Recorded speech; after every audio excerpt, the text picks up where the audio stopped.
Last episode में हमने देखा था कि जियान पहुंच चुका था अल्केमिस्ट एसोसिएशन पे। वहाँ पे जियान को मिलते हैं प्रेसिडेंट बाइसू और वायरू वाइस प्रेसिडेंट जो थे। प्रेसिडेंट बाइसू उसको अल्केमिस्ट टेस्ट के लिए एक फर्स्ट ग्रेड एम्पर लेवल का और दूसरा था सेकेंड ग्रेड एम्पर लेवल का फिर रिफाइनिंग फार्मूला देते हैं। एक्चुअली में वो सेकेंड ग्रेड एम्पर लेवल का नहीं, एक फास्ट ग्रेड एम्पर लेवल का हाई टियर का पिल रिफाइनिंग फार्मूला था। लेकिन उस पिल को बनाने के लिए जो स्पिरिचुअल एनर्जी की ज़रूरत पड़ती थी उसको केवल एक सेकेंड ग्रेड एम्पर लेवल का बंदा ही कर सकता था, इसलिए उसको सेकेंड ग्रेड में माना जा सकता है। और लास्ट में आते आते जब जियान उस तीनों जड़ी बूटियों को रिफाइन कर देता है, फिर उसके बाद जब मर्जिंग करने के लिए उनको एक साथ लाने की कोशिश करता है, तभी वहाँ पे उसका एक एक्सप्लोड हो जाता है और उसी एक्सप्लोड के साथ ये एपिसोड जो है ख़त्म हो चुका था। एपिसोड की शुरुआत भी यहीं से होती है और एपिसोड की शुरुआत में हम देखते हैं कि जब यहाँ पे एक्सप्लोड हो गया था, चारों तरफ धुआं फैल गया था, किसी को कुछ दिखाई नहीं दे रहा था। तभी कुछ देर के बाद धीरे धीरे धुआं हटता है और सबके सामने एक चौंकाने वाला चीज़ सामने आता है, क्योंकि जियान का जो सबको लगता था कि जियान फेल हो चुका है, लेकिन जियान जो था वो एक्चुअली में फेल नहीं हुआ था। उसका जो रिफाइनिंग करने के लिए जो भी मटेरियल्स थे वो सही सलामत थे और वहाँ पे लिक्विड के फॉर्म में थे। और सबको हैरान करने वाली बात यह थी कि सबके सामने एक कल्डरन जियान ने फॉर्म कर दिया था जो कि फ्लेम से बना हुआ था, पूरी तरह से आग से बना हुआ था। और सबको जो रिफाइनिंग टेक्निक, अभी जो रिफाइनिंग का प्रोसेस है वो खाली आंखों में दिखाई देने वाला है। इससे हमें ये पता चलता है कि जियान की जो स्पिरिचुअल एनर्जी है और स्पिरिचुअल जो पावर है कितनी आगे पहुंच चुका है, क्योंकि चारों तरफ की स्पिरिचुअल एनर्जी को वो इकट्ठा करके वहाँ पे रिफाइन करने के लिए प्रोसेस कर रहा है। क्योंकि इतना ज़्यादा स्पिरिचुअल एनर्जी अगर किसी के पास नहीं होगा तो ऐसे कंट्रोल करना उसके लिए बहुत ही मुश्किल होता है फ्लेम्स को। तभी कुछ देर पहले ये जो तीनों लिक्विड थे वायलेंट तरह से बिहेव कर रहे थे, अभी धीरे धीरे ये शांत हो चुके थे और मर्ज होने के लिए तैयार हो चुके थे। अभी प्रेसिडेंट बाइसू उनको मेंबर की तरफ देख के बोलते हैं कि अच्छा, वो बच्चा जो है उसका फायर का जो स्पेशल पावर है उसको यूज कर रहा है, इसलिए ये वायलेंट तरह से अभी बिहेव नहीं कर रहे। क्योंकि आपको पता होगा कि जो फायर पर रहता है चारों तरफ से नेचुरल एनर्जी को इकट्ठा करके वो अपने भीतर समा सकता है और इसके लिए उसका जो स्पिरिचुअल एनर्जी है वो इकट्ठा करके वो पिल रिफाइनिंग में मदद कर सकता है। लेकिन ये जो सब बात है एसोसिएशन की मेंबर्स को कुछ पल्ले नहीं पड़ रहा होता, क्योंकि उन्हें पता ही नहीं होता कि ये जो फायर होता है क्या है। अभी प्रेसिडेंट बाइसू भी थोड़ा कंफ्यूज हो गई थी, क्योंकि जियान का जो फायर है वो एक्चुअली में उस जड़ी बूटी के वायलेंट बिहेव को रोक रहा है और उसको निगल रहा है, और ये बाकी फायर स्पिरिट से कुछ अलग है। तो अभी बाइसू बोलती है हाँ, ये बच्चा जो है बहुत ही टैलेंटेड है।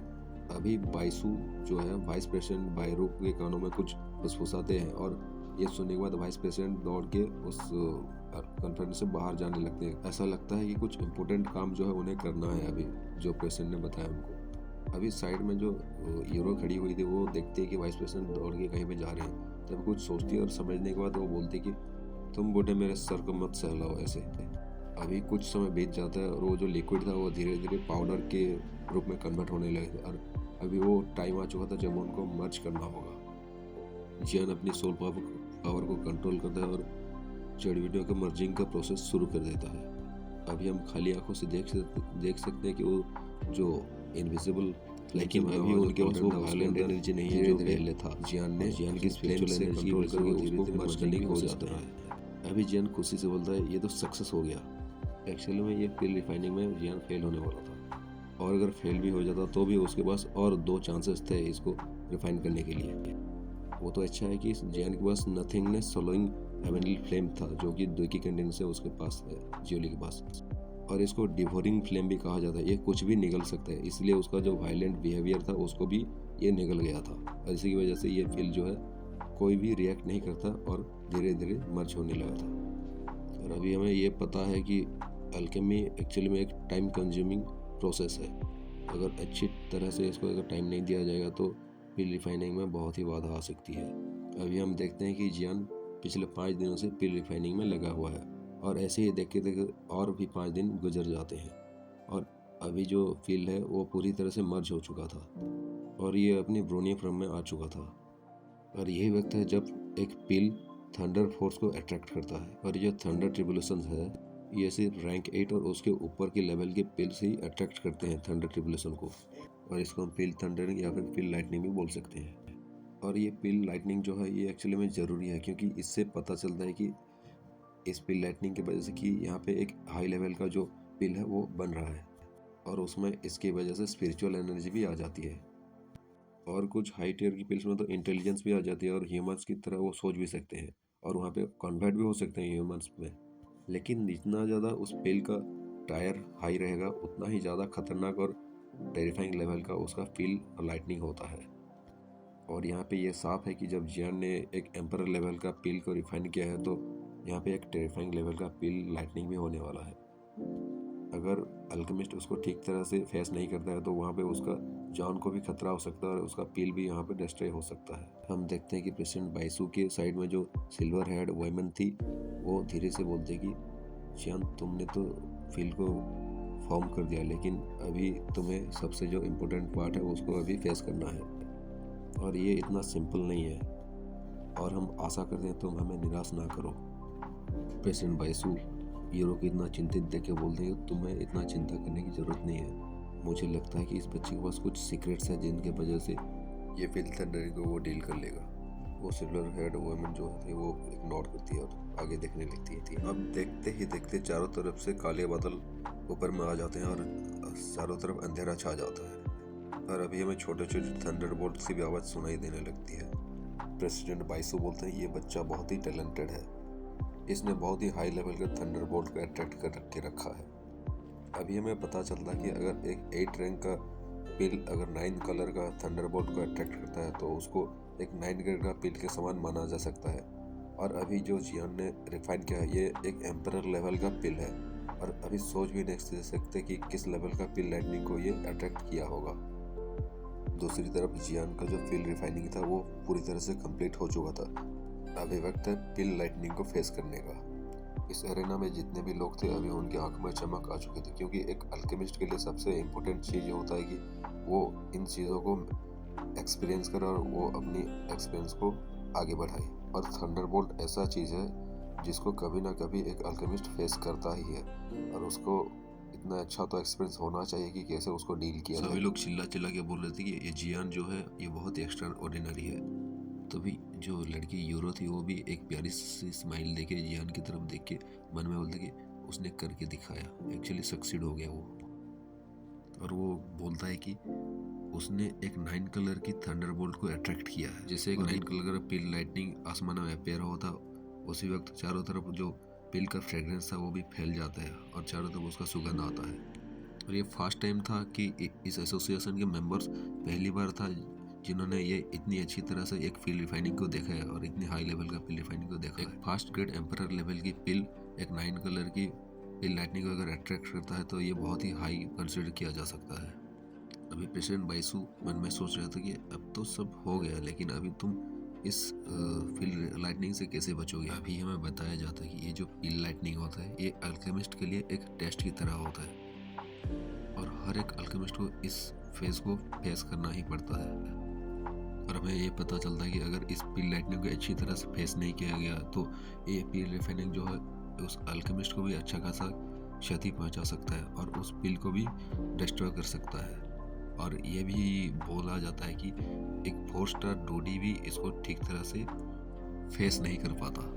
लेकिन दूसरी तरफ हीरो जो थी वो सैड हो गई थी और सोच रही थी कि जियान इतना तो कर दिया, लेकिन यहाँ पे जो 9 कलर की पिल लाइटनिंग है इसको फेस करने में बहुत ही मुश्किलों का सामना करना पड़ेगा।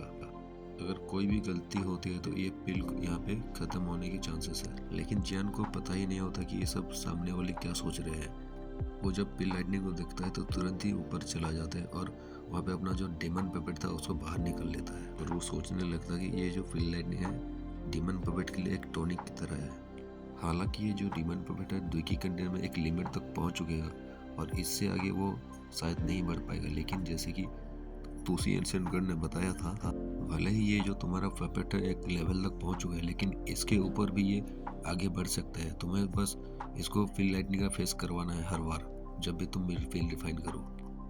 अभी ये स्काई डीमन पपेट इतना पावरफुल है कि एक हाई लेवल की दाओसेंग को भी ये आराम से फेस कर सकता है, लेकिन जियान के लिए अभी भी यूजलेस है क्योंकि जियान अभी 2D में 2 स्टार या फिर 3 स्टार तक पहुंच चुका है, 3 स्टार तक पहुंचा है, और ये जो है उसके कोई भी काम की नहीं है शायद अभी।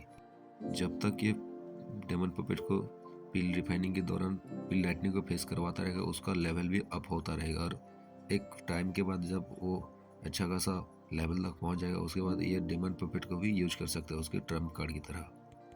अभी जो स्काई डेमन पपेट का नेक्स्ट लेवल होने वाला है वो गोल्डन डेमन पपेट में कन्वर्ट होने वाला है, और उस टाइम उसका जो पावर होगा एक 5 स्टार 2D के बराबर होगा। स्काई डेमन पपेट अच्छी तरह से इस पिल लाइटनिंग को ऑब्जर्व कर लेता है तो इसका लेवल बढ़ के एक गोल्डन डेमन पपेट में कन्वर्ट हो सकता है, और तभी वो एक 5 स्टार 2D को भी आसानी से हरा सकता है।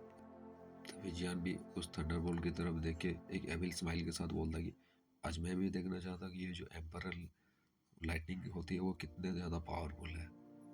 अभी ऐसा लगता है कि ये जो 9 कलर की थंडर लाइटनिंग थी वो जियान की बात सुनकर और भी तेजी से वो गरजने लगा था।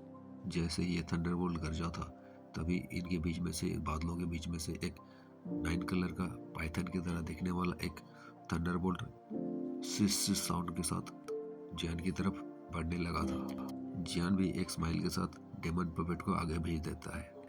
अभी ये सीन को देख के सभी लोगों के आंखों के एक्चुअली में एक निराशा आ गई थी। वो सोच रहे थे कि ये एक डेमन पपेट, ये तो एक दाओसेंग की लेवल पर है, ये क्या कर सकते हैं। एक एम्परर लेवल का पिल को रिफाइन करने में जो थंडरबोल्ट रहता है उसको ये फेस नहीं कर सकता, क्योंकि एक 4 स्टार या 5 स्टार 2D भी इसको फेस करने में मुश्किल हो जाता है। तो ये तो दाओसेंग की पिक लेवल का डेमन पपेट है। वो लड़की यूरो, वो भी अपने मन में सोचती कि शायद जियान इस बार फेल होने वाला है, लेकिन वो कुछ बोलने वाला था, उसके आंखों में एक बार चमक आ जाता है और वो उसका एक्सप्रेशन चेंज हो जाता है, क्योंकि वो महसूस करता है कि ये जो डीमन पपेट है जब ये 9 कलर का पिल लाइटनिंग को फेस किया था तब उसके अंदर कुछ क्रैक्स आ गए थे, लेकिन ये धीरे धीरे फिर से अपने आप को रिकवर कर रहा है। और ऐसा लगता है कि ये जो डीमन पपेट है ये इस पिल लाइटनिंग को अपने शरीर में एब्जॉर्ब कर रहा है। और जितने भी लोग ये सोच रहे थे कि जियान में फेल होने वाला, उनको एक सदमा लग चुका था, क्योंकि वो विश्वास नहीं कर पा रहे थे एक डीमन पपेट यहाँ तक भी जा सकता है।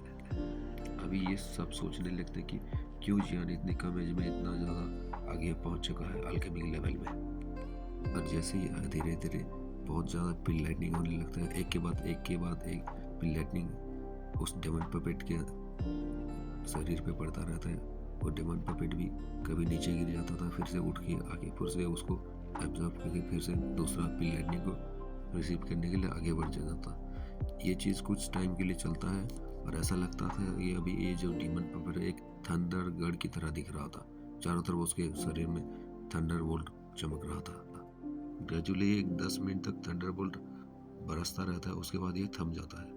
और जब जियान उस डेमन पपेट को पास बुला के उसको देखने लगता है, उसके शरीर में कुछ जगह पे एक डार्क रेड कलर के लस्टर दिखाई देने लगा था। तभी जियान के चेहरे में भी एक खुशी आ जाती है। वो सोचता है कि अभी इसको और भी बहुत ज़्यादा थंडरबोल्ट की ज़रूरत है, उसके बाद ही ये एक गोल्डन डेमन पपेट में बदल सकता है। और लगता है इस बार मुझे बहुत ज़्यादा फ़ायदा हुआ है इस थंडरबोल्ट की वजह से।